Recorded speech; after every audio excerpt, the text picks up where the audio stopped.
gravada num material de qualidade, vai estar disponível ali fora, tá bom? Pode pegar aqui, varão. João, capítulo de número 19. Brigadão.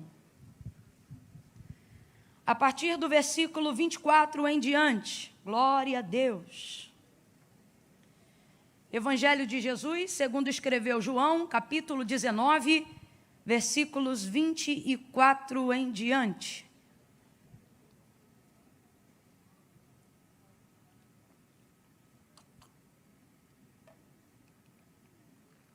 Quem achou pode dar um amém? Amém. Diz assim o texto: disseram uns aos outros: não rasguemos, mas lancemos sortes sobre ela, para ver de quem será. Isto aconteceu para que se cumprisse a Escritura. E isto aconteceu para que se cumprisse a Escritura, que dizia: dividiram entre si as minhas vestes e sobre a minha túnica lançaram sortes. E foi o que fizeram os soldados.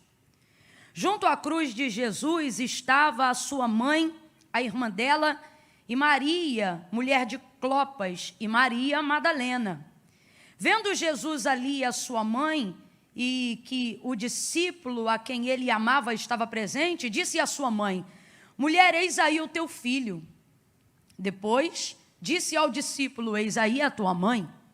E desde essa hora em diante o discípulo a recebeu em sua casa. Mais tarde, sabendo Jesus que tudo estava consumado, e para que a Escritura se cumprisse, perceba, e para que a Escritura se cumprisse, disse: tenho sede. E estava ali um vaso cheio de vinagre, e embeberam de vinagre uma esponja, colocaram-na numa vara de ísopo e chegaram-na à sua boca. Quando Jesus recebeu o vinagre, disse: está consumado. E inclinando a cabeça, entregou o Espírito. Como era o dia da preparação, os judeus, para que os corpos não ficassem na cruz durante o sábado, porque esse sábado era um grande dia, rogaram a Pilatos que lhe quebrassem as pernas e fossem tirados os crucificados. Foram os soldados e quebraram as pernas do primeiro e a do outro, que com ele fora crucificado. Mas, chegando-se a Jesus e vendo-o já morto, não lhe quebraram as pernas. Contudo, um dos soldados transpassou-lhe o lado com uma lança, e imediatamente saiu sangue e água. E aquele que viu isto testificou que o seu testemunho é verdadeiro, e ele sabe que é verdade o que diz, para que também vós o creais. Verso 36. E estas coisas aconteceram para que se cumprisse a Escritura que dizia: nenhum dos seus ossos será quebrado. E você diga amém por essa palavra. Glória a Deus. Oh, aleluia. Põe a mão sobre o seu coração, deixe sua Bíblia aberta sobre o seu colo. Oh, aleluia. Aleluia, aleluia. Em dias como hoje, onde, dada a elevação da expectativa, a minha dependência em Deus é também elevada, ela aumenta. Eu me lembro de quando, bem no início, ainda caminhando com o Senhor, ele dizia para mim: não temas, abra a tua boca que eu a encherei. E em dias como hoje eu me lembro destas palavras, e isso me dá força, me anima a fé. E vezes antes de assumir a tribuna para ministrar a palavra de Deus, Deus sempre usava alguém no círculo de oração, antecedendo a ministração da palavra, e era um corinho que me lembrava uma oração, né? É uma oração cantada, na verdade. Se você é dessa época, você conhece esse lançamento, diz assim: fala, Deus, fala, Deus, toca-me com braço.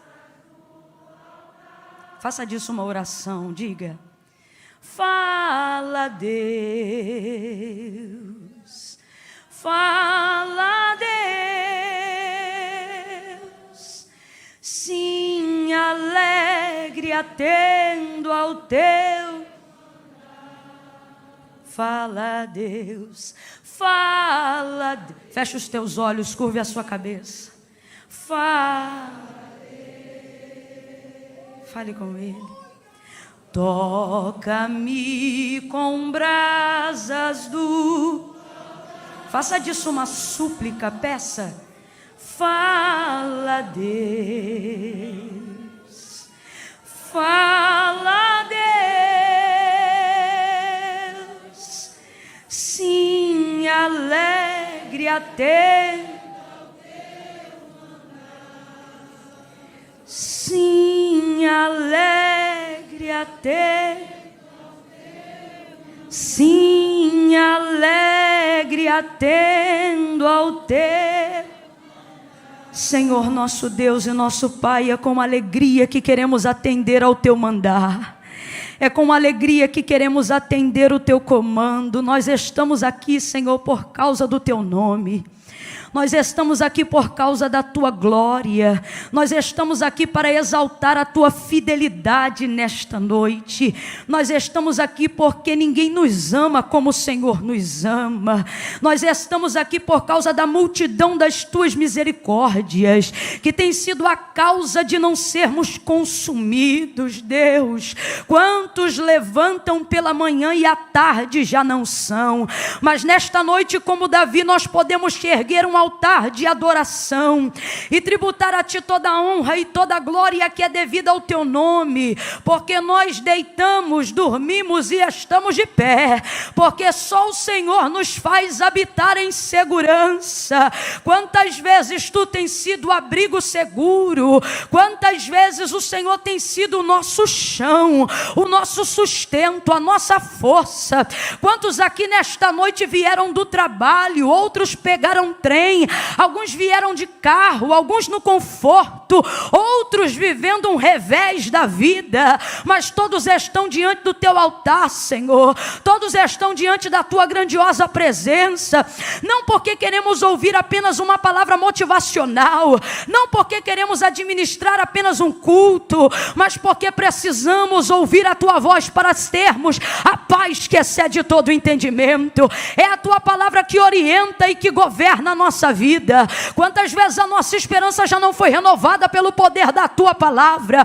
Tu és o mesmo e não mudaste, o Deus de Abraão, o Deus de Isaac, o Deus de Jacó, e por isso nós viemos aqui, porque tu também é o nosso Deus. Graças ao sangue do teu filho vertido na cruz do Calvário, agora eu elevo a minha voz em oração a ti, junto com a tua igreja, e não estou preocupada com técnica nem com oratória. Eu estou preocupada em que o Senhor manifeste a tua vontade de acordo com o teu querer. Trabalha nos nossos corações, continua falando conosco. Levanta aquele que entrou hoje aqui perturbado, caído, liberta aquele que está sentindo-se oprimido, aonde houver uma dor agora no organismo e no corpo, alojada, querendo desvirtuar a atenção desta pessoa para ouvir a tua palavra. Neutraliza, cancela toda a obra do mal nas regiões celestiais, ou que seja no corpo físico, espírito, alma e corpo. A tricotomia de cada jovem, a tricotomia de cada criança, a tricotomia de cada ancião. Aqueles que estão acompanhando ao vivo agora pela internet, passe em revista. O Senhor conhece o nome, o endereço, cura das enfermidades da alma e do corpo. Nós repreendemos toda friga, todo cruzar de dedo, encantamento, palavra ao contrário, seja neutralizada, vencida e sem força agora, no nome de Jesus. Fala no profundo.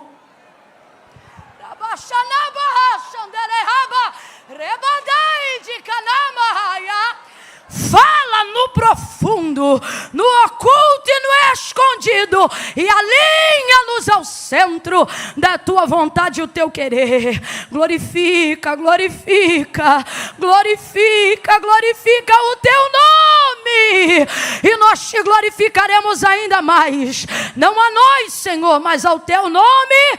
Glória, sem cessar. Nós oramos e te pedimos, fala, que os teus servos ouvem, em nome de Jesus. Quem concorda, diga.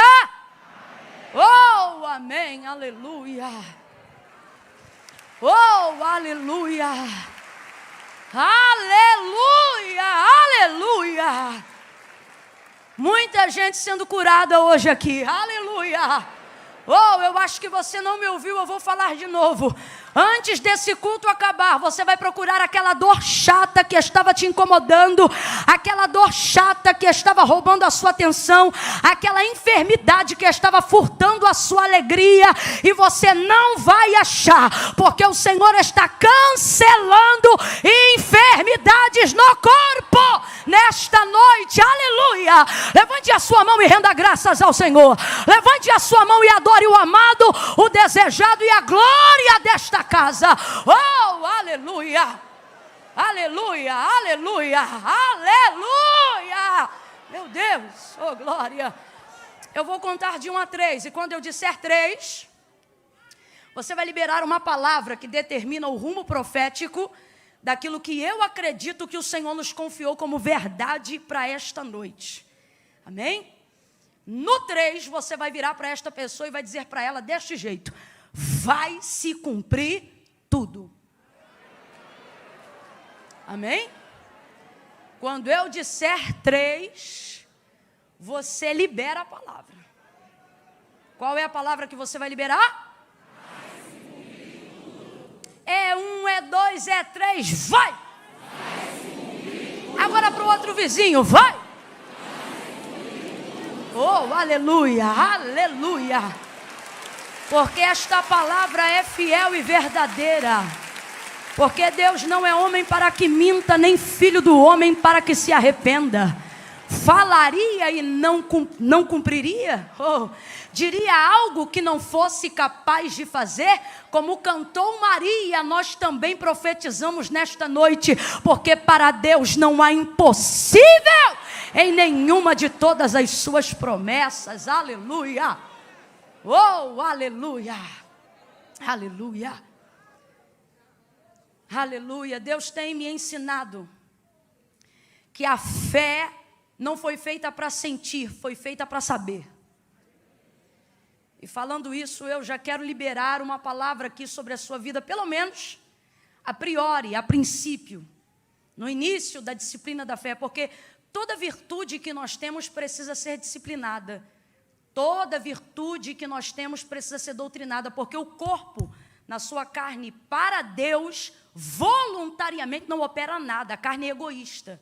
Ela só milita em prol dela mesma. Então, quando há o despertar de um dom, ou a manifestação de alguma virtude, seja ela a humildade ou alguma outra coisa, isso precisa ser disciplinado. Então, estou falando sobre o início da disciplina da fé.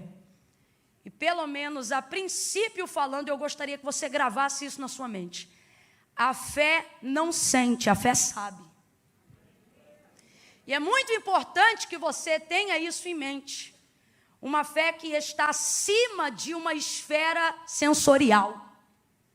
Porque uma fé sensorial, ela pode ser até interessante enquanto o culto está rolando, mas ela não tem eficácia o suficiente para a vida. Por quê? Porque aonde é que fica essa fé depois que o culto acaba? Eu vou falar bem rasgado, todo mundo vai entender. Eu não duvido. Pelo contrário, a sua presença aqui nessa noite é a maior comprovação e confissão pública de fé de que você crê. Senão você não viria a este culto. Mas na maioria das vezes a nossa fé, ela é certa por ser verdadeira, mas por estar sendo executada na área errada, até aquilo que era para dar certo dá errado. Não por falta de fé, mas por estar utilizando uma fé genuína no lugar errado. Ou, em outras situações, por estar achando que se tem uma fé genuína, quando na verdade tudo que se tem é uma fé sensorial, uma fé motivacional. Você fica animado enquanto o louvor está cantando, você crê. Você se anima enquanto a palavra está sendo pregada, mas depois a sua vida oscila igual um gráfico de um cardiograma. Ora lá em cima, ora lá embaixo, porque você precisa ser motivado o tempo todo pelo que você sente para você passar a crer. E uma fé que é governada por sentimentos não é o suficiente para te dar estabilidade. Não é o suficiente para que você venha provar de uma vida de milagres. O que disse Jesus para Marta? Se credes, verás a glória de Deus. E ela tinha fé. Marta, por exemplo, tinha muita fé. Eu já falei sobre isso aqui. Quando Jesus chega na aldeia de Betânia, depois de Lázaro, 4 dias já morto, ela diz assim: se tu estivesses aqui, o meu irmão não teria morrido. Ela tem uma fé verdadeira, mas conjuga no passado. Ou seja, eu creio tanto que a vida de Lázaro estava na tua mão, que se o Senhor estivesse, olha isso, conjugação do passado, está dizendo, se o Senhor estivesse aqui antes, ou seja, eu tinha fé para antes, meu irmão não teria morrido. A fé dela em Jesus é verdadeira, mas ela aplica conjugando no passado. E fé no passado não resolve nada. Fé no passado não resolve nada. Aí Jesus libera uma palavra que traz ela para cá. E diz assim para ela: Marta, teu irmão vai ressuscitar. Só que ela pega a fé, tira do passado e joga direto para o futuro. Ela diz: eu sei, naquele grande dia, foi longe demais. Ou seja, a fé é verdadeira. Eu sei, na conjugação do grego em João 11, significa eu creio. Ou seja, a fé ela tem, mas está conjugando no tempo errado. Ou ela tem fé no passado, ou ela tem fé no futuro. Mas Jesus olha para ela e diz: Marta, se credes, verás a glória de Deus. Quando? No passado? No futuro? Aqui, hoje e agora. O que ele está fazendo? Ele está corrigindo a fé de Marta, dando a ela expectativa. Agora presta atenção, eu vou entrar em João, mas eu preciso preparar a sua mente para o que diz a palavra do Senhor em João 19. Perceba isso. Jesus, quando sai da aldeia de Betânia, já toma uma decisão: eu vou ressuscitar Lázaro. E ele precisa do conselho de alguém para tomar essa decisão? Ele precisa da fé de alguém para tomar essa decisão? Muito antes de animar os discípulos para irem a Betânia, muito antes de animar Marta a crer, muito antes de corrigir a expectativa da fé da sua irmã Maria, ele já havia decidido muito antes de chegar na aldeia de Betânia. Ele disse: Lázaro está morto, mas eu vou ressuscitá-lo. Então preste atenção, Jesus não está trabalhando com a fé de ninguém para decidir se opera um milagre na vida de Lázaro. Ele já decidiu. Mesmo assim, ele vai animando a fé de todo mundo, para que as pessoas possam caminhar até a realização desse milagre com ele. E é exatamente a mesma coisa que ele tem feito conosco. Preste atenção. O capítulo onde nós lemos o momento do Calvário, a crucificação de Jesus Cristo, vão haver 4 menções, das quais 3 em João 19. Nós separamos nesta noite, onde o texto massifica, falando que algumas coisas, mesmo que fossem tristes, pesadas e outras triunfantes, todas elas, segundo o relato de João, que foi testemunha ocular do episódio do Calvário, determinam que aconteceram pela batuta orquestrada da palavra. Se você substituir a palavra escritura por palavra, é basicamente o que o texto está dizendo. Que tudo o que aconteceu diante de Jesus, ou com Jesus, no momento do Calvário, aconteceu para embasar as palavras liberadas pela boca do profeta Isaías. Quem ainda está comigo, diga amém. Tudo que parecia avesso, tudo que parecia inverso, tudo que parecia incerto, e até o que demonstrava medo, insegurança, tristeza, vergonha e dor, João vai pontuar cada uma dentre as 4, e nós escolhemos hoje aqui 3, aonde ele deixa claro dizendo: isto aconteceu para se cumprir a Escritura, e isto aconteceu para se cumprir a Escritura, e isto aconteceu para se cumprir a Escritura. Veja como a palavra de Deus é quem vai determinar tudo aquilo que vai acontecer na vida do próprio verbo vivo feito em carne. O que eu estou querendo dizer com isso e o que isso tem a ver com fé, você vai entender agora. A maioria de nós que estamos aqui, sem dúvida nenhuma, temos fé. Complete aí para mim: nós temos fé. Nós temos fé. Mas não pode ser uma fé sensorial, uma fé que só sente. A fé verdadeira não está baseada no sentir, está baseada no saber. Porque se eu tomo decisões, ou se eu interpreto as circunstâncias que se movem ao redor de mim na minha vida, baseado somente naquilo que eu sinto, hoje eu creio, amanhã eu não creio. Hoje eu tenho força, amanhã eu não tenho força. Se está tudo bem, eu fico legal. Se de repente a porta se fecha, eu me entristeço. Porque eu estou deixando os meus sentimentos governarem a minha vida. Aonde nascem os sentimentos? Na alma. E a fé está ali? Não, a fé é motivada pelo Espírito. As rédeas da minha vida precisam estar nas mãos do Espírito. Então, quando o Espírito se manifesta, querendo demonstrar qualquer coisa que é contrário à palavra. Se eu tenho de Deus palavra, consequentemente também terei fé, e darei ao Espírito autonomia, para sujeitando a alma, ele dizendo, segura ela aí. Por quê? Porque não é baseado no que eu sinto, é baseado no que eu sei. Vai ouvindo aí. Então tudo que é seguro, tudo que é estável, tudo que existe e que há, não está baseado prioritariamente na fé, está baseado prioritariamente na palavra. Camila, então o que você está dizendo, que não precisa ter fé? Não, eu só estou dizendo que uma fé que não é baseada na palavra não se sustenta. Ela só dura um culto, ela só dura um louvor, ela só dura uma oração, ela só dura uma noite, ela só dura um período de campanha. E o Senhor te chamou para viver uma vida abundante que vai te conduzir à eternidade. Então você não pode ter uma vida onde as suas decisões e o governo das suas decisões esteja na mão dos seus sentimentos. E o que é que está acontecendo hoje? A maioria das pessoas estão conduzindo a sua crença em Deus baseado naquilo que elas sentem. Por quê? Porque não tem conteúdo acerca daquilo que Deus falou sobre elas. E Camila, e daí? E daí que você vai ver em João 19 nesta noite. O tamanho da importância é uma questão de sobrevivência para aquele que diz crer em Deus. Ter consciência do que a palavra de Deus diz acerca e ao meu respeito e ao seu respeito. Deus não tem compromisso com cor.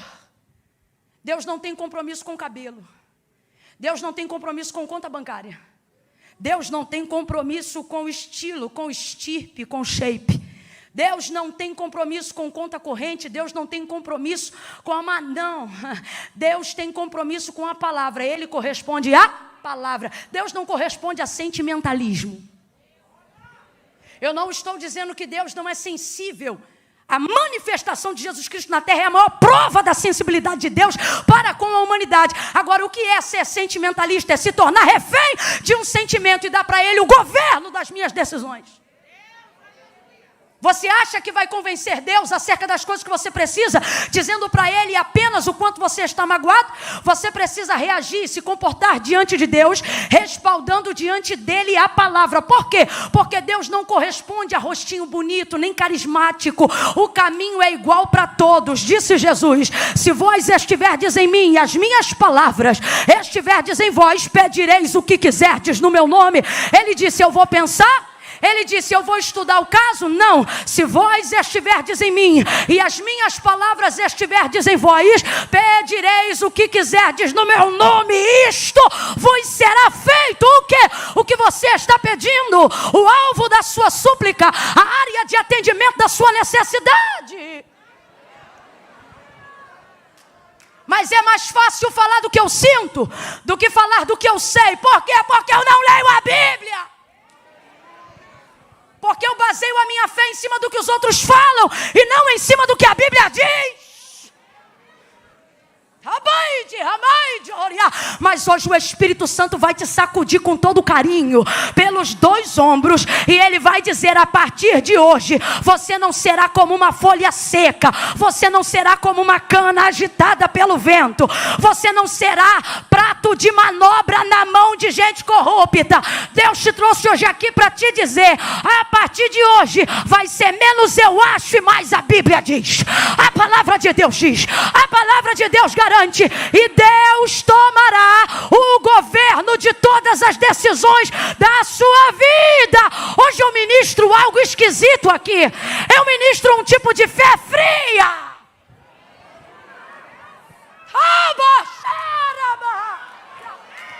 Um tipo de fé fria. A fé da sunamita, por exemplo. A fé de uma mulher que acabou de perder um filho. Único filho. Cumprimento de promessa, predito pela boca de Eliseu, morreu. O texto diz, meio-dia, menino no colo, morreu. Complete aí, por favor, 2 Reis 4, o menino morreu. Aí o que o texto diz sobre isso? Que ela pega o menino, irmão, o que é isso? Filho único, Pega o moleque, que a gente acredita já ter aí quase encabeçando 12 anos de idade, porque é o período de idade de quem já pode sair de casa para ver o que o pai está fazendo no campo, no comércio, na empresa, seja lá onde for que ele trabalhasse. Pega o menino no colo, já é estranho uma mulher pegar um menino desse tamanho no colo.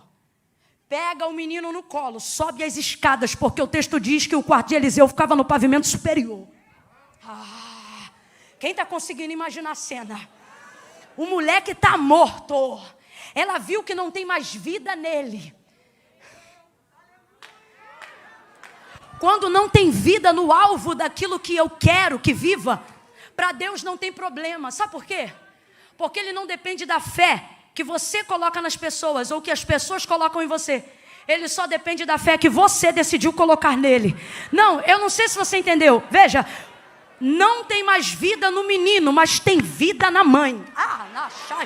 Ela pega o menino no colo, sobe as escadas, abre a porta do quarto do profeta, deita o menino sobre a cama do homem de Deus. O texto diz que ela fecha a porta. Parece que eu imagino a cena, ela pegando a chave e colocando no bolso. Desce ela as escadas, murcha a barriga e estufa o peito. Porque quanto mais mal alguém tiver, mais necessidade tem de mostrar que está bem. Aí ela vai descendo e diz: marido, chama o servo para mim, manda trazer a charrete e a jumenta. Ele dá ordem primeiro, parceria, e pergunta por quê depois. Aí ele diz: mas vais aonde? Ela diz: eu vou ao encontro do homem de Deus. Ela sabia que ele estava no Carmelo, aonde preservava o mesmo costume do seu mentor Elias, que orava com a cabeça entre os joelhos. Oh, quanta gente perdendo o costume dos joelhos. Deixa isso para outro dia. Aí ela pega a charrete, ela pega o moço da casa, o servo, e ela diz assim para ele: guia, anda e não para. Olha a frieza dessa mulher. Olha isso. Guia, anda e não para, senão quando eu te disser. Duas verdades. Ela não tem condições de dirigir esse carro sozinha. Então ela chama alguém para guiar, mas a direção ainda é dela. Não, olha isso. Não permita com que no momento de vulnerabilidade, porque pessoas sentimentais são assim. No momento de vulnerabilidade, vocês deixam a gente que não sabe do que está acontecendo te dizer para onde você tem que ir. É por isso que você precisa ter conhecimento do que Deus tem ao seu respeito. Por quê? Porque na hora de um momento onde você estiver desesperado, na hora de um momento em que você estiver angustiado, você saberá para onde ir, mesmo quando não puder guiar-se até lá. Ela diz para ele: guia, anda e não para. Sabe o que ele está dizendo? Quem vai dirigir é você, mas a direção é minha. Você vai para onde eu estiver dizendo para você ir. E para onde ela vai? Ela vai ao encontro de Eliseu. Porque já tem ali pelo menos 15 anos de amizade e de relacionamento, no mínimo, jogando por baixo, desde o primeiro dia que ele entrou, até agora que o menino é crescido. E como ela faz isso, irmãos? Porque ela está indo em direção ao Carmelo, onde está o profeta Eliseu. Deus falou comigo isso. Deus disse assim para mim: ela sabe quem ele é, sabe aonde ele está e sabe o que ele pode fazer. Quando você sabe quem é Deus, e agora eu estou falando para você, quando você sabe quem Deus é, sabe aonde ele está, e sabe o que ele pode fazer? A charrete pode estar na mão de quem for, mas a direção é sua. Vai por ali, vem por aqui, sobe ali, desce ali. Ela chega lá. Agora responda para mim. Responda para mim com inteligência. Não precisa espiritualizar, porque hoje é uma das coisas que a gente menos vai fazer aqui. Porque eu quero te convencer sobre uma fé real. Uma fé real e não sensorial. Diga para mim: filho único, morto, sozinho dentro de casa. Não, eu vou fazer a pergunta ainda. Filho único, morto, sozinho dentro de casa. Pegou sozinho, trancou sozinho, chamou sozinho, está indo sozinho. Está desesperado ou não está? Estamos falando da mãe agora. Está desesperado ou não está? Está angustiado ou não está? A alma está de cabeça para baixo ou não está? A mente está fervilhando mais do que panela de pressão, sim ou não? Vamos lá, gente, é mãe, sim ou não? Sim. Qualquer mãe, na condição dela, poderia sair gritando, desesperada: ai, meu filho! Se fosse no Rio de Janeiro, ela iria para a rua e dizia: chama SAMU! mão no cabelo, se ela quisesse rasgar as vestes e trazer terra sobre a cabeça, nós a compreenderíamos. Ninguém criticaria ela é mãe. E perdeu o seu filho. Mas olha o que ela faz. O desespero está lá dentro. A angústia está lá dentro. O medo está lá dentro. O temor está lá dentro. O receio está lá dentro. Mas ela coloca tudo na mão do Espírito e diz: segura a alma que eu vou atrás do profeta. Só para você entender. Ela não faz escândalo, ela não arma barraco gospel. Ela chega para o profeta e diz: vive a tua alma, que eu não vou te deixar. Enquanto você não sair daqui comigo, para quê? Para resolver esse problema. Ela faz o profeta ir lá, e é a primeira vez em toda a carreira de Eliseu que ele não sabe o que fazer. A primeira vez. Porque aqui é amizade, não é Deus mandando. Aqui é Deus dando a Eliseu noção de responsabilidade de quem criou uma aliança. Porque a sunamita veio para humanizar Eliseu. Mas escute aí, ele vai para a casa dela, chega lá, anda de um lado para o outro. Parece que Deus dá uma direção para ele, deita em cima do menino enquanto o corpo ainda está quente. Você vê, o corpo do morto está quente, mas ela está fria. Por quê? Porque se ela sabe quem ele é, sabe aonde ele está e sabe o que ele pode fazer, ela não permite nenhuma sensação, nenhum sentimento, nenhuma atitude fora do controle e do plano daquilo que ainda pode ser feito, destruir aquilo que ela acredita que ainda pode acontecer. Então responda para mim, essa mulher tem fé ou não tem? Tem fé ou não tem?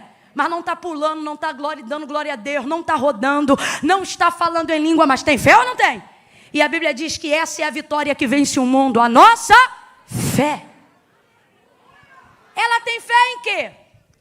No conhecimento da construção do relacionamento que ela desenvolveu com Eliseu durante todos esses anos.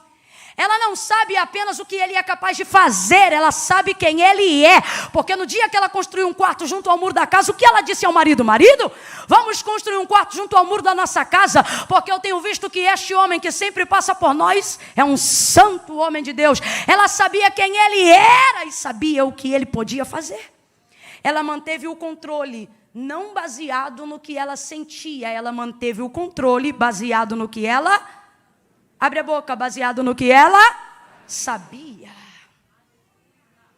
É esse tipo de fé que o autor da carta aos Hebreus fala. É a fé de alguém que não está tão preocupado em transparecer fé aos outros, mas está extremamente comprometido em mostrar para Deus que sabe no que ela acredita, no que ele acredita, no que sua vida deseja, aonde estão as suas expectativas. E Camila, por que hoje em dia já não está acontecendo mais assim com tanta frequência? Será que está faltando fé? Não. O que está faltando é expectativa na palavra para que haja realidade de fé. A Bíblia diz que a fé vem pelo ouvir e o ouvir da palavra de Deus. Não é qualquer palavra, a fé vem pelo ouvir e o ouvir da palavra de Deus. Se a fé vem pelo ouvir de Deus, quando eu começo a me relacionar com Deus, eu não me relaciono com Ele manifestando primeiro a fé. Eu primeiro preciso manifestar em mim a palavra e a minha fé se manifestará diante de Deus. Camila, eu não entendi. Vai entender que eu vou falar rasgado. Na ordem e na escala de prioridades de quem se relaciona com Deus, você coloca a fé no primeiro lugar e deveria colocar a palavra. Porque não tem como manter a fé na primazia se primeiro você não tiver a palavra. Vou falar mais rasgado e quem tem 12 anos vai entender também. As pessoas dizem assim: tal coisa não aconteceu, ou aquilo não aconteceu, porque fulano não teve fé para Deus fazer. Fé para Deus fazer. Eu já ouvi isso muitas vezes. É quase um jargão popular de quem fala crentez. Fé para Deus fazer. Deus não precisa de fé para fazer nada. Ouça isso com muita atenção. Camila, Deus não precisa da minha fé para fazer nada, não precisa. Sua fé não dá para Deus poder de fazer nada. Se você crê, Deus pode. Se você não crê, Deus continua podendo. Deus não depende da sua fé para manifestar o poder que Ele já tem. E isto está provado na palavra, não estou inventando. Antes de querer me chamar de herege, ouça o que a Bíblia diz, e anátema seja tu, ao invés de mim. Gênesis capítulo de número 1. No princípio, a terra era sem forma e vazia. Complete, por favor, aí. Eu vou dizer, olha, não havia nada. Complete aí. Não havia? Não havia? No princípio, a terra era sem forma e vazia. Isso significa que não havia? E o Espírito de Deus, não é de Satanás não, é o Espírito de Deus, não é das trevas não. E o Espírito de Deus se movia sobre a face das águas. E o Espírito de Deus, então vamos lá, quem se movia sobre a face das águas que estavam no abismo, era o Espírito de? O Espírito de? Mesmo assim, Deus estava no princípio, e o Espírito dele já se movia no princípio, mas não manifestava nada, não criava, não movia nada. Deus estava lá no princípio. O Espírito se move, mas não realiza nada, não cria nada, não produz nada, não projeta nada, não nasce nada. Só tem Deus lá, mas mesmo assim não acontece. Aí você conhece a história bem de Gênesis 1. E disse Deus. É a primeira manifestação de verbo, é a primeira manifestação de palavra. E João diz que Jesus já estava lá desde este dia, porque diferente dos outros evangelistas, ele já coloca no cabeçalho da biografia, não o nome de José, nem o nome de Maria, porque João não predata a manifestação de Cristo na conceição de Maria.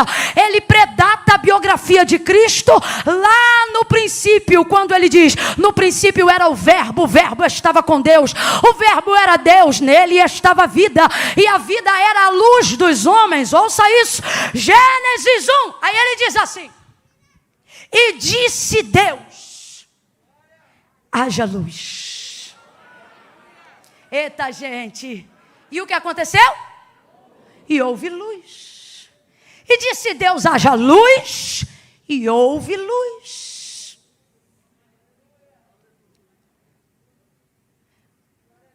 Quando Deus disse, haja luz, quem foi que disse? Amém. Tá ligado? Quando Deus disse, haja luz, qual anjo gritou? Eu creio. Preste atenção, tentando resumir para você entender. Não há manifestação de realidade de fé em Gênesis 1. O que há é manifestação de palavra. Ninguém disse eu creio, não há manifestação de fé em Gênesis 1. O que há é manifestação de palavra.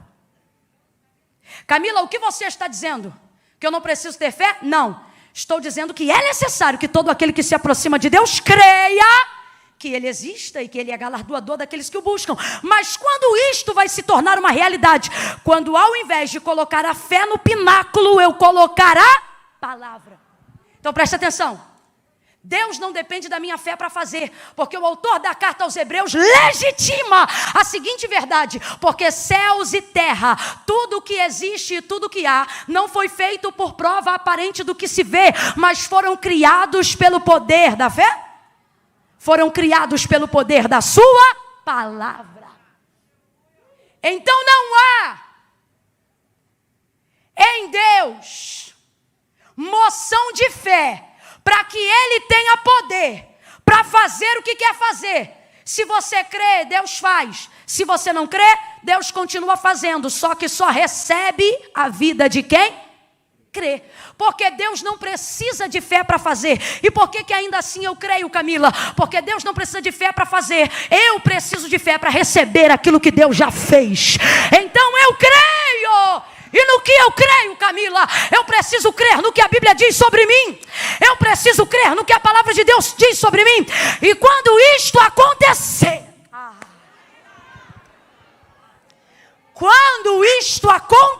o que?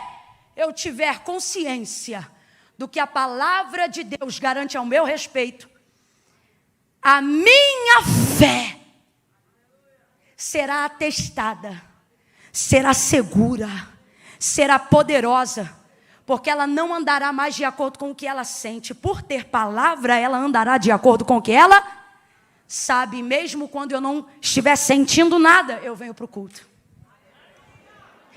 E mesmo quando eu estiver na TPM, eu digo, fiel é Deus que está no céu. E mesmo quando a enfermidade bater a porta da minha casa, ainda num leito eu direi, Ele cura, Ele salva. Por quê? Porque não é uma fé que está baseada naquilo que eu sinto, é uma fé que está baseada naquilo que eu... E ela é poderosa para durar, mesmo depois que o culto acaba. Ela é poderosa para me sustentar ao longo da minha vida. Por quê? Porque a primazia dela não está baseada no que eu sinto, mas está baseada no que a palavra de Deus diz a meu respeito. Por que Deus respondia tão rapidamente a Abraão? Por que Deus respondia tão rapidamente a Moisés? Por que Deus respondia tão rapidamente a homens que Ele usa como príncipes de fé e de obediência? Porque eles não oravam o que sentia. Olha o que eles oravam. Quando eles entravam em juízo para pedir algo para Deus, eles oravam e diziam assim, porque tu disseste. Quando Deus decidiu que ia acabar e exterminar com o povo no deserto, Moisés não disse, Deus, por favor, não. Deus, por favor, eu amo o povo. Não. Moisés colocou diante de Deus sua própria palavra. E Deus sabia que ele faria isso. Deus, na verdade, não estava provando a ele, estava provando o coração de Moisés. E Moisés olhou para ele e não disse o que sentia, simplesmente reproduziu as mesmas palavras que Deus havia dito acerca do povo, porque tu disseste que faria este povo herdar a terra que jurou aos seus pais. E isso fez com que Deus mudasse a momentânea sentença que aparentemente estava sendo delegada naquela hora diante do povo no deserto. Ezequiel, capítulo de número 37, nós vamos ver a maior realidade do que está sendo dito aqui. Em visão, o Senhor conduz Ezequiel a um vale que estava cheio de ossos sequíssimos. A mão do Senhor o leva ali. Então lhe é perguntado, filho do homem, poderão viver estes ossos? Senhor Deus Jeová, vou traduzir. Sabe o que Ezequiel está dizendo? Sobre o vale eu não sei, mas sobre o Senhor. Sabe o que ele está dizendo? Não vou falar o que eu não sei. Esse vale não sei. Esses ossos não conheço. É basicamente isso. Agora, o Senhor eu conheço. Quando ele diz, tu sabes, ele está dizendo, a minha fé não está no vale, a minha fé está no Senhor. Aí ele disse assim, então, filho do homem, profetiza. E Ezequiel profetiza o quê? Nada. Ele fica caladinho, esperando Deus dizer qual é a palavra, porque profeta de verdade não inventa palavra, ele só procura ser fiel àquilo que Deus já disse, porque a palavra de Deus é o bastante. Aí ele diz, diga-lhe assim, e tem 2 pontos no texto, diga-lhe assim, vento dos 4 cantos. E aí ele começa a repetir todas as palavras que Deus, o Senhor, estava falando com ele dentro daquela visão. E aí, enquanto a palavra era reproduzida, houve um barulho e um reboliço muito grande naquele vale. Ossos foram se juntando aos seus ossos. Se Ezequiel chegasse ali e por conta própria, na visão, ele dissesse, ossos se colhem, juntas se liguem, se movam, exército se levante, se Deus não tivesse falado, não iria acontecer nada. Mas porque ele está reproduzindo uma palavra que já foi dita. Para de querer inovar. Para de se tornar dependente de uma nova revelação. O manto do remanto, do profundo, do escondido, do prado, se preocupe em absorver aquilo que Deus já disse. E Deus está me mandando dizer agora o que foi. Quais são as palavras que Ele já liberou a seu respeito. Mais fé não é quem diz eu creio. Mais fé tem quem crendo obedece. Pare de espiritualizar as coisas que Deus já mandou você executar.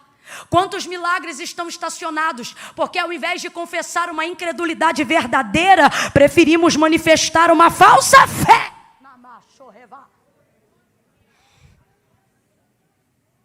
Segunda Reis 4, a viúva. Meu marido morreu, credor está na porta. Declara-me o que tens, disse Eliseu. Só tem uma botija de azeite. Entra no quarto, fecha a porta. E nos vasos que pediu todos emprestado, derrama o azeite da botija nos vasos. Ele disse derrama, palavra de ordem, verbo imperativo. Ele disse vai e derrama. Sabe o que ele está dizendo? Ele está dizendo, vai e faz. Ele não está dizendo creia, ele já está trabalhando com a fé que acredita que ela tem. Por isso ele não diz entra e ora. Ele disse entra e faz. Ah não, vou falar isso aqui. Aí a gente entra no quarto, tá com a palavra, tá com a palavra. A palavra do profeta é, entra e derrama. A gente segura a botija. Quando vê a quantidade de azeite que tem na botija e a quantidade de vasos que está esperando para ser cheio, a gente fecha o olhinho. Senhor meu Deus e meu Pai, eu estou aqui na tua presença e te apresento esta botija. Leva a mão, não vou falar rasgado. Você está espiritualizando o que Deus já mandou você fazer. Sabe por que teve milagre? Porque ela foi lá e derramou. E se você ler direitinho, em casa lê, não acredita, lê. E se crê, lê de novo. O azeite não foi multiplicado dentro da botija. E também não foi multiplicado dentro do vaso. O azeite foi multiplicado no fio do azeite enquanto ela derramava. Camila, eu ainda não entendi. Agora veja bem, se ela chega e começa a orar, pastor Dilton, enche a minha botija, transborda a minha botija, Deus não ia fazer? Porque a palavra não era entra e ora, a palavra era entra e derrama, faz. Aí Deus já falou, coloquei na tua vida unção para curar. Quando vem aquela onda no culto de avivamento, Deus diz que está curando, você sente um monte de coisa. E de vez em lá e chapar a mão em quem Deus mandou você chapar. Aí você fica assim, Deus me dá unção, Deus me dá unção. Deus diz, unção eu não te dou mais, porque eu te dou unção desde o dia que você nasceu. Agora começa a pedir coragem, porque unção para curar você já tem. Mas você não faz, você não toca. Por que não? Porque você prefere espiritualizar. Deus trabalha numa incredulidade sincera, mas não suporta uma fé falsa. Voltou na mesma casa que os discípulos o tinham visto, mas Tomé não cria. Se eu não colocar o dedo nos cravos, não creio. Ah é? Jesus volta na casa de novo. Comeu lá? Não. Bebeu lá? Não. Dormiu lá? Não. Falou mais alguma coisa aos outros 11 ou aos 10, perdão? Também não. Voltou lá só por causa de quem? Tomé, porque disse, não creio. Aí Tomé está lá dentro da casa, aparece Jesus, esperando ele. Ele toma um susto. Senhor! Senhor não, vem aqui. Bota a mão aqui. É porque sou eu que estou falando. Claro que Jesus não falou assim. Estou parafraseando. Senhor, eu creio. Eu creio não. Vem aqui, mete a mão aqui. Veja a lança que perfurou. Enfia o dedo no cravo aqui, ó. E aí, agora você crê, Tomé? Agora eu creio. Mas bem-aventurados que não viram, mas creram. Escute isso. Camila, Deus corresponde à incredulidade? Se ela for sincera, Ele não corresponde, mas trabalha. Ele vai lá e lapida. É melhor alguém que chega no culto e diz, Senhor, eu vim hoje porque eu quero crer, mas a minha fé precisa ser aperfeiçoada. Eu não estou bem, não. Eu estou espiritualizando para não dar de frente com a verdade, que é qual? Que eu sou um crente meia tigela. Eu estou espiritualizando porque a real é que eu não tenho coragem de fazer nada do que o Senhor me orientou a fazer. Se a incredulidade for sincera, haverá chance. Mas se a fé for falsa, pode vir 7, 14, 21. Não vai acontecer.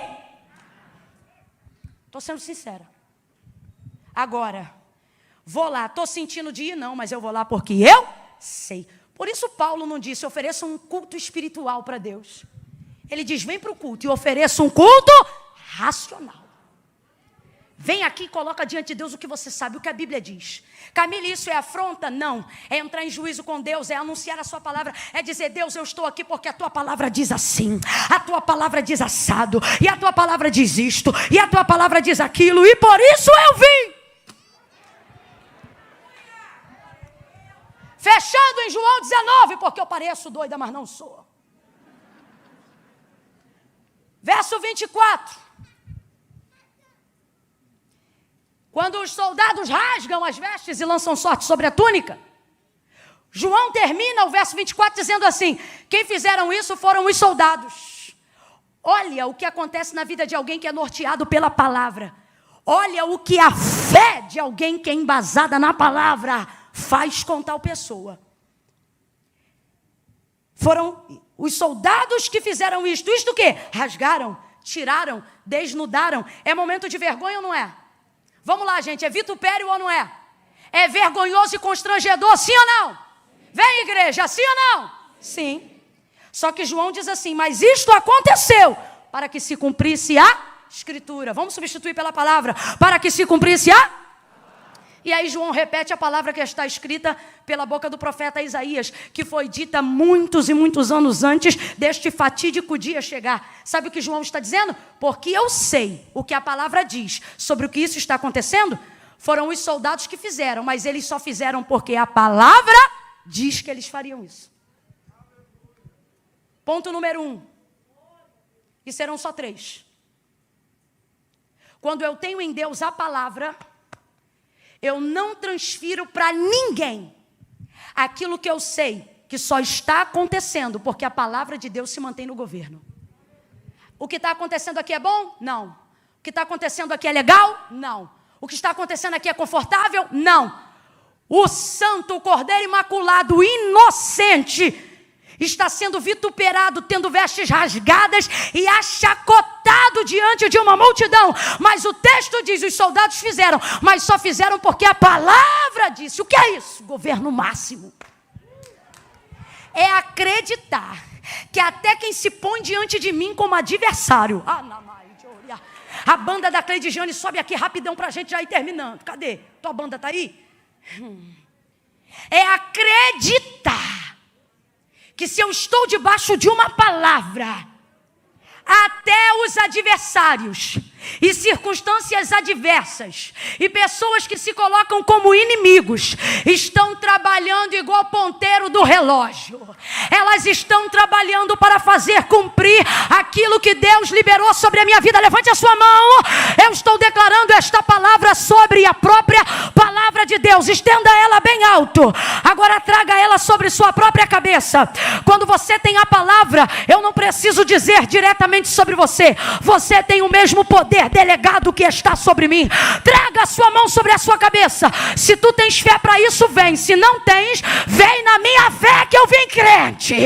Pegue essa mão, faz assim agora. Atmosfera circular, governo e totalidade. Diga comigo, diga eu estou debaixo de uma palavra. Faz isso sem encostar no teu irmão e diga, você está debaixo de uma palavra. Sua casa está debaixo de uma palavra. Teu casamento está debaixo de uma palavra. Os teus filhos estão debaixo de uma palavra. Tua vida espiritual está debaixo de uma palavra. Deus tem palavra para a tua alma. Deus tem palavra para o teu corpo. Deus tem palavra para as tuas emoções. Deus tem palavra para o teu espírito. Ouça, Ele tem palavra para os teus negócios. Ele tem palavra para a tua vida espiritual. Ele te trouxe hoje aqui e Ele está dizendo, não ande a ermo, ande direcionado. Você está debaixo de uma palavra. E por isso vai se cumprir tudo.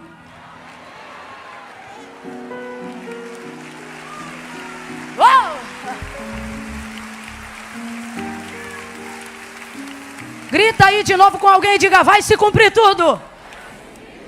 Não, você não gritou, você falou, Camila, eu não gosto de gritar, então da próxima vez venha num culto que a pregadora for mesmo pentecostal, porque hoje aqui a gente é até o tutano.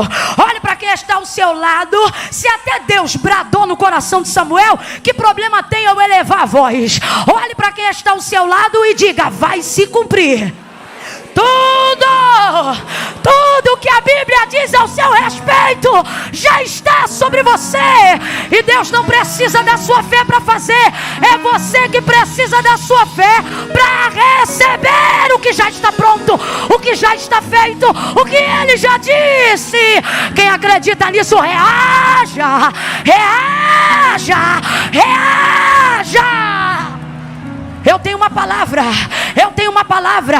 Camila, mas a macumbeira botou meu nome 7 palmos embaixo da terra. Coitado do sapo que morreu. Fala pra ela que eu estou debaixo de uma palavra. O dono do tráfico já falou que teu filho é aviãozinho. Já disse que ele vai dar 20 tiros na cara dele. Não precisa falar para o dono da boca. Só preciso saber. Diga: eu tenho quarto, tenho joelho. E este moleque está debaixo de uma palavra.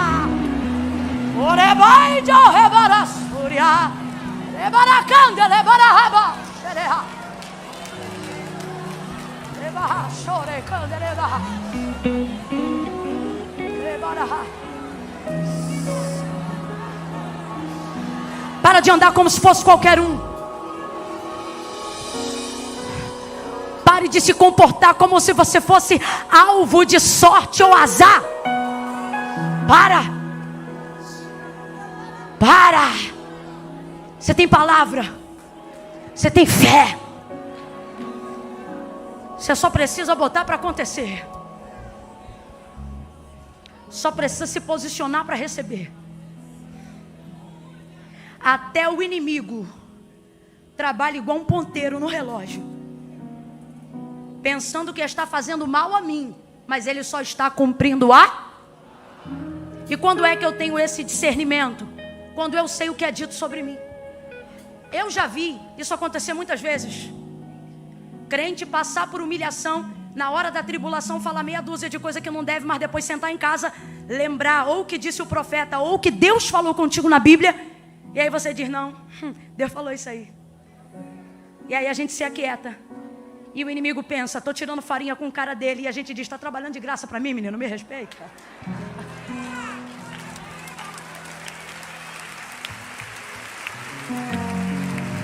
Segunda vez. Ninguém se mova agora. Não fui eu que pedi você para ficar de pé. Se foi o Espírito que te botou de pé, agora sustenta. Segunda vez. O texto diz assim: e vendo que já estava chegando a hora, disse: tenho sede. Você leu comigo, em casa medita melhor. O texto diz assim: e disse: tenho sede, para que se cumprisse a. Então, quando ele pede de beber água, não está pedindo baseado na necessidade de querer água. Está pedindo na necessidade de fazer cumprir o que ele sabia que aquela hora arregimentava sobre ele. Quem está comigo aí, diga glória. Ele não está dizendo, está diante dos seus algozes. Olha para mim. Você pede de beber água para quem quer te matar? Você sabe que vai vir batizada. Então o texto deixa claro, João escreveu, não que ele não tinha sede, mas não está pedindo porque tem sede. Está dizendo que tem sede porque quer cumprir a. Então a motivação é necessidade ou é cumprir a palavra? Segundo nível de maturidade da fé. É quando eu espero ninguém fazer cumprir aquilo que eu sei que posso fazer. É quando eu não dou uma de coitadinho nem coitadinha. Mas por saber o que eu preciso fazer, entendendo o cenário, eu vou lá e faço. Não entendi, Camila, vai entender. Quem aqui já pediu perdão para quem não fez nada contra essa pessoa? Mas do errado Deus não espera nada. E de você Ele está dizendo: e aí, vai ou não vai? Eu não fiz nada. Pois é, mas você sabe o que a palavra diz. Aí você vai lá com a maior cara do mundo dizendo: Jesus, me reveste. E você tem duas opções quando chega e pede perdão a alguém. Você diz: me perdoe. Pode ser que a pessoa se quebrante e diga: me perdoe também, eu também errei, eu confundi as coisas. E fique tudo bem. Mas pode ser que você diga: me perdoe, e a pessoa diz assim: está perdoado. Só que se você sabe qual é a palavra que está sobre você, injuriado ou não, motivado ou não, você vai lá e vai fazer porque você sente. É porque você sente. Fica esperando sentir de perdoar o ofensor, para você ver quando é que você vai sentir de perdoar o ofensor. Nunca. Mas a fé não está baseada no que eu sinto, está baseada no que eu vou lá e faço o que tem que ser feito. Terceiro e último. E aí agora você muda esse fundo, traz um blue, um jazz, um negócio pesado, deixa eu ouvir o som do baixo. Vai, meu filho, eu tenho cara de brava, mas sou de boa.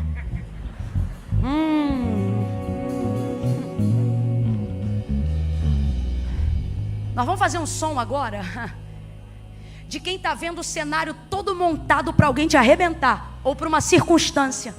te arrebentar. E parece que você ouve o eco do diabo no inferno, dizendo: eu vou te arrebentar todinha. Eu vou arrebentar com a tua casa, eu vou arrebentar com a tua família. E aí ele vai ameaçando, porque você vê o da direita caindo, o da esquerda caindo também. E tá todo mundo no mesmo lugar no Gólgota. Tá todo mundo pendurado sobre o mesmo tipo de madeira. E aí você fica se perguntando: o que tem de diferente de mim para ter arrebentado ele e não me arrebentar? Eu não quero comparações. O Espírito de Deus está dizendo aqui para alguém: eu não quero você comparando sua vida. A comparação mina a fé. Não foque em como o outro foi quebrado. Foque que você está debaixo de uma palavra. Chegando-se porém a Jesus, cada um com um pedaço de madeira na mão.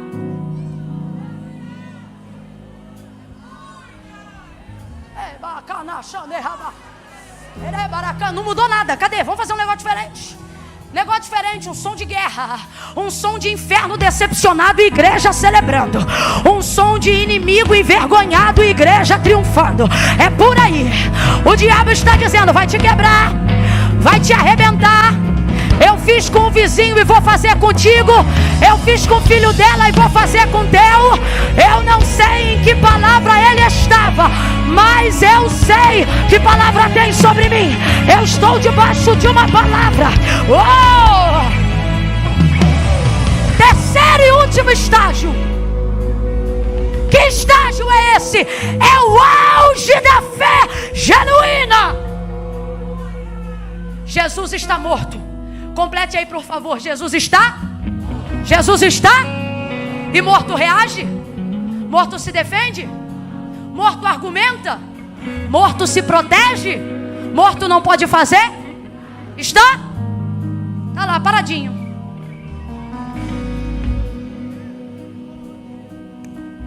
Aí você diz: Camila, o que eu tenho a ver com isso?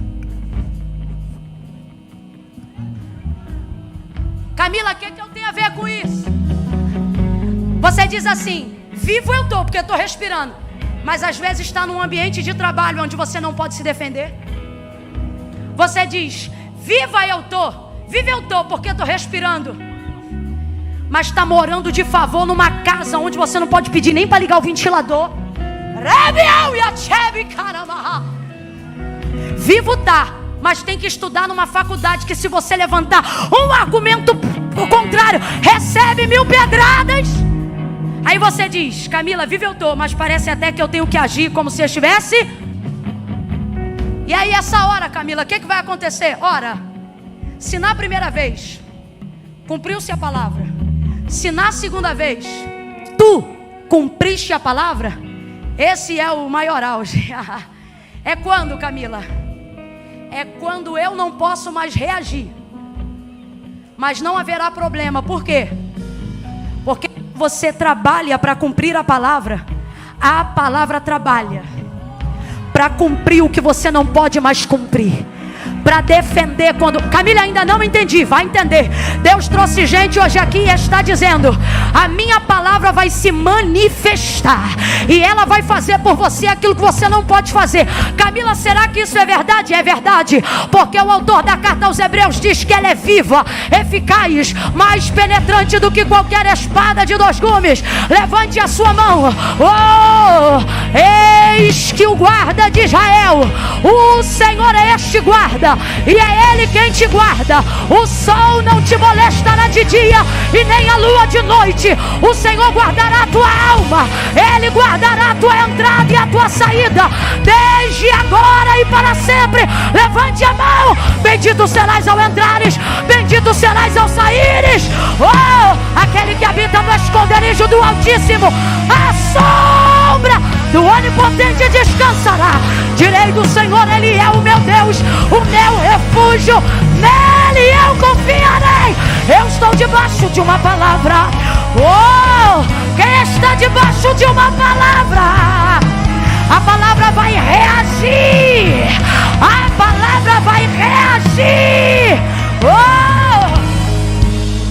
Segura aí, eu termino aqui.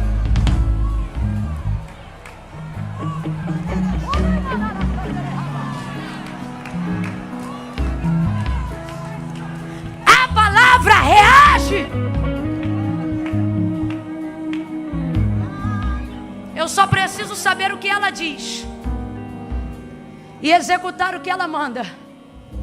E se eu viver uma vida para cumprir a palavra me assegurará, mesmo quando eu não tiver mais vida.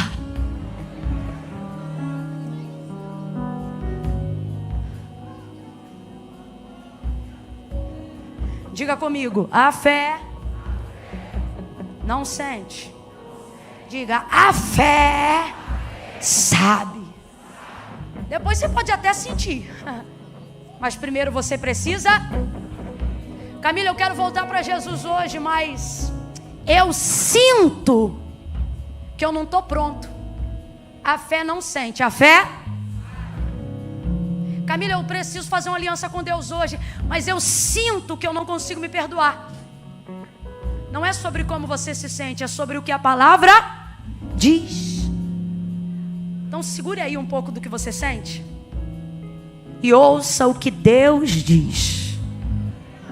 Ele não diz eu sinto, ele diz eu sei que pensamentos tenho de vós.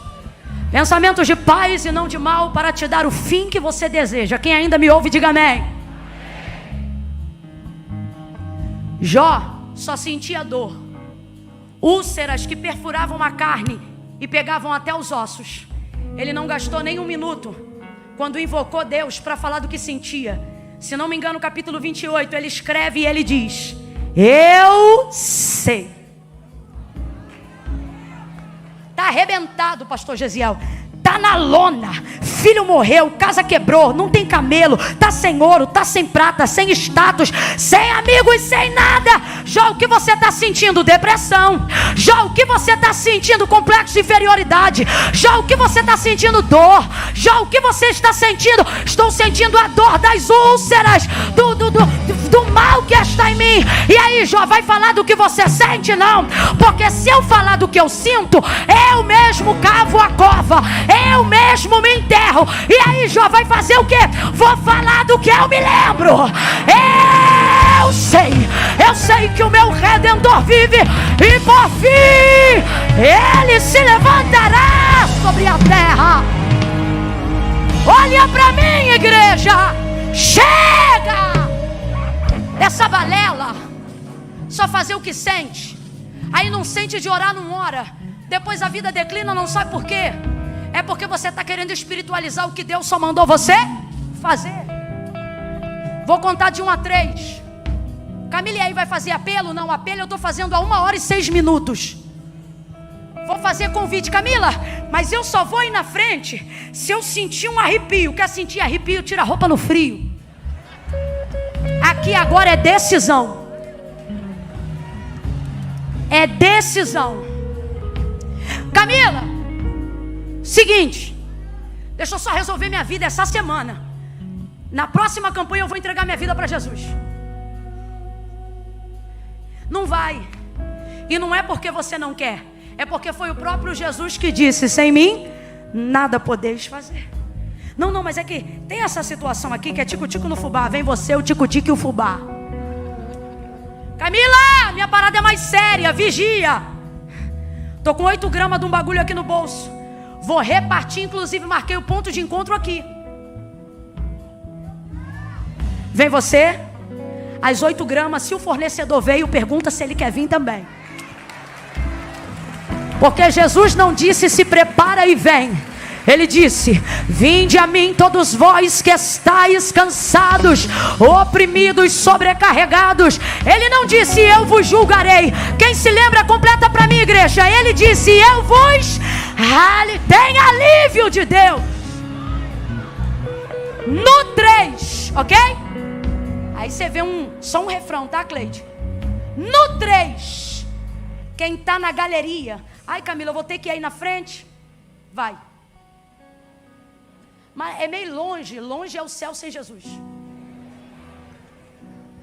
Ai, Camila, é que eu ouvi dizer que a porta é estreita. Verdade, só esqueceram de te dizer o mais importante. É estreita, mas está?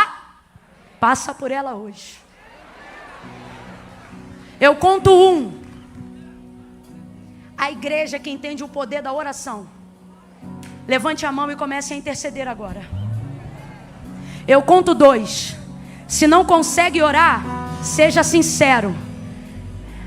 É melhor uma incredulidade sincera e confessada, que precisa ser trabalhada, do que uma falsa fé. Não finge que está orando.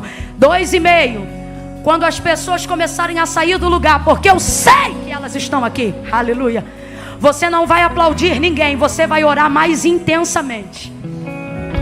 2,45. Camila, sou eu. Estou afastado, estou distante. Saí do centro da vontade de Deus. Camila, eu sou de uma igreja aqui perto. Posso ir aí na frente receber oração? Não vem que eu não estou te chamando. Eu quero aqui agora. Só quem sabe que está afastado, que precisa fazer uma aliança com Deus hoje.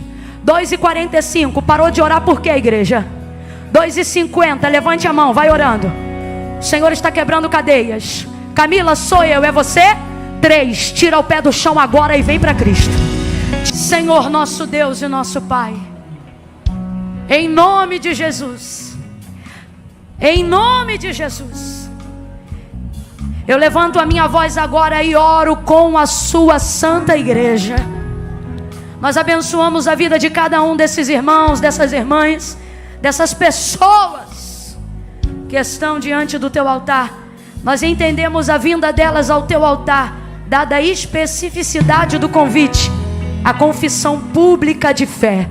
Tu disseste: aquele que me confessar diante dos homens, eu também o confessarei diante do meu Pai que está no céu. Eles não se envergonham, mas confessam.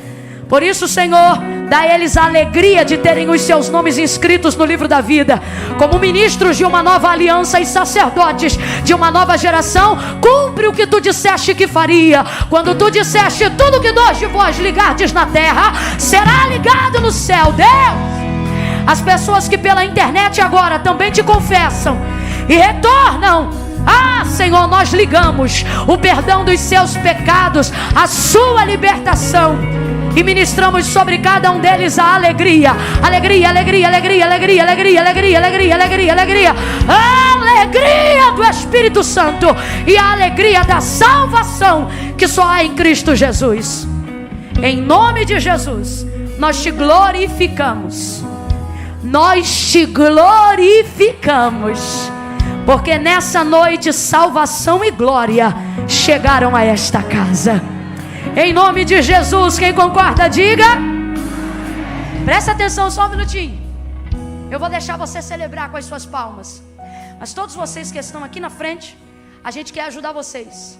Nome, telefone, para ajudar você. E a gente quer te dar um presente do nosso pastor para incentivar essa fé que é real. Só precisa andar no caminho certo. Então o pessoal que está com você vai te conduzir agora para o lado de cá. É para o lado de cá, né, pastor Dilton? Para o lado de cá? Para o lado de cá? Metade aqui, ó. Divisão do corredor. Quem está daqui para lá, vai para lá. Quem está daqui para cá, vai para cá. E antes do culto acabar, rapidinho, você já vai estar aqui de volta. Quem está com esse povo, espera eles. As palmas celebrem ao Senhor. Celebre com verdade, celebre com vontade. Deus te abençoe, pastor Dilton.